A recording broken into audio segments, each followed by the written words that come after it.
Hello everyone, today I'm going to be showing you how to use Airdrop on your Mac, laptop, or iMac. Airdrop is basically just Bluetooth connection between your Mac devices, your phone, your iPad, your iMac, whatever you have that you're using. Here, what you're going to do is you're going to go up to the Bluetooth icon right here, or you're going to come down to System Preferences, come up to Bluetooth,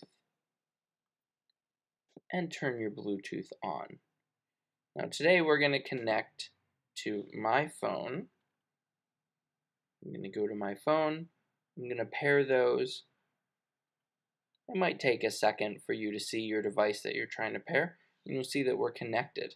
From here, I can send pictures back and forth between my phone and my computer. I could send files, videos. This is a really great way of sending videos, so it doesn't take super long to be able to do that.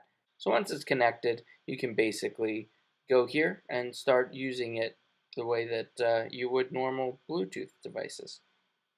So it's just that simple. If you'd like to stop using that, you can always turn your Bluetooth off then, and that will disconnect you from AirDrop and any more Bluetooth connections between your devices. I hope this video was super helpful for you today. If it was, go ahead and hit that like button. That helps us be able to create more videos for you. Also hit the subscribe button. That way you don't miss any of our other tutorials. Thank you so much and have a great day.